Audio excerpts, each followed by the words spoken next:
یزید حج بیت اللہ کے بعد مدینہ المنورہ آیا اور شراب کی ایک مجلس بپا کی۔ حضرت امام حسین رضی اللہ تعالی عنہ جب وہاں پہنچے تو شراب کی پھیلی ہوئی بدبو کو محسوس کرتے ہوئے فرمایا، یہ بو کیسی ہے؟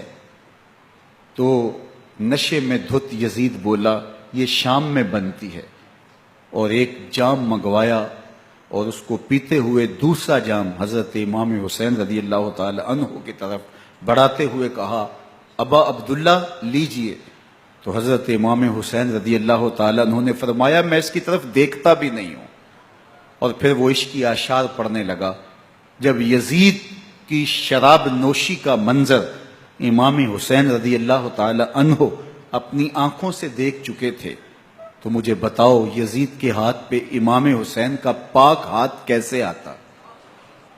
حضرت امام حسین رضی اللہ تعالی عنہ جس ماحول میں پلے تھے، جس ماحول میں پرورش پائی تھی، جس ماحول میں رہے تھے، وہ پاکیزہ اور تقدس ماحول تھا، اور یزید کبھی اطراف دمشق میں، کبھی غوطہ میں، کبھی الخزرہ محل میں، اور کبھی کہاں داد عیش دیتا رہا اور لہو و لعب کے اندر مصروف رہا، اور اس کی زندگی ان چیزوں سے عبارت تھی۔ وہ محرمات کو حلال قرار دیتا، شراب نوشی اس کی ہڈیوں میں رچی ہوئی تھی، اور شریعت بیضا کا مذاق اڑایا کرتا، اور حسین ابن علی رضی اللہ تعالی عنہ کی دوستیاں جن لوگوں سے تھی وہ عبداللہ ابن عباس تھے، عبداللہ ابن عمر تھے، حضرت عبد الرحمن بن ابو بکر رضی اللہ تعالی عنہ تھے۔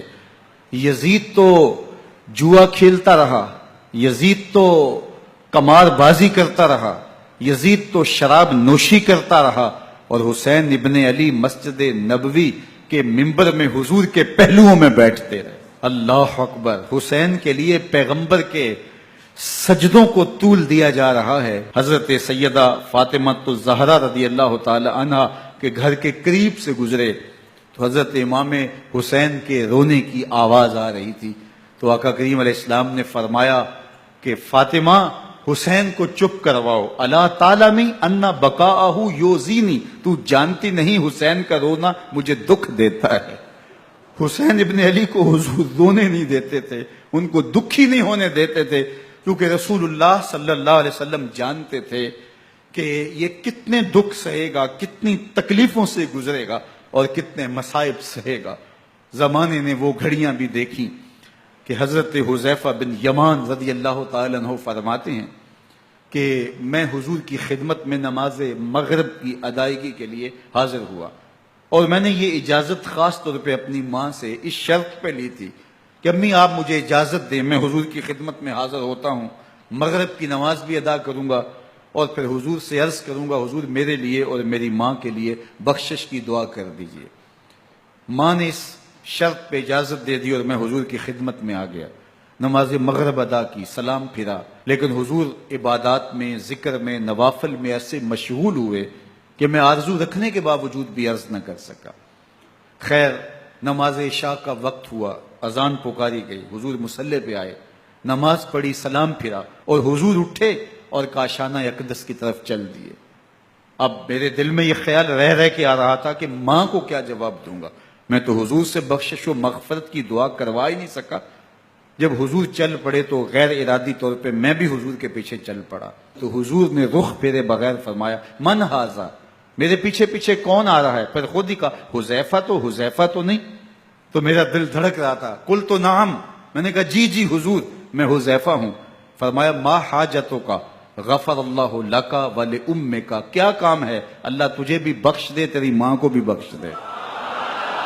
اب جو کام تھا وہ جنبش لب سے پہلے ہی ہو گیا، یہاں تو لفظوں کا سہارا بھی نہیں لینا پڑتا، وہ بند لبوں کی بولیاں بھی سنتے ہیں۔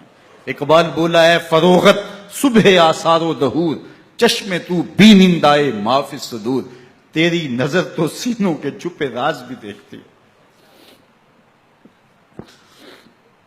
تو کہا، ما حاجتوں کا غفر اللہ لک ولأمک،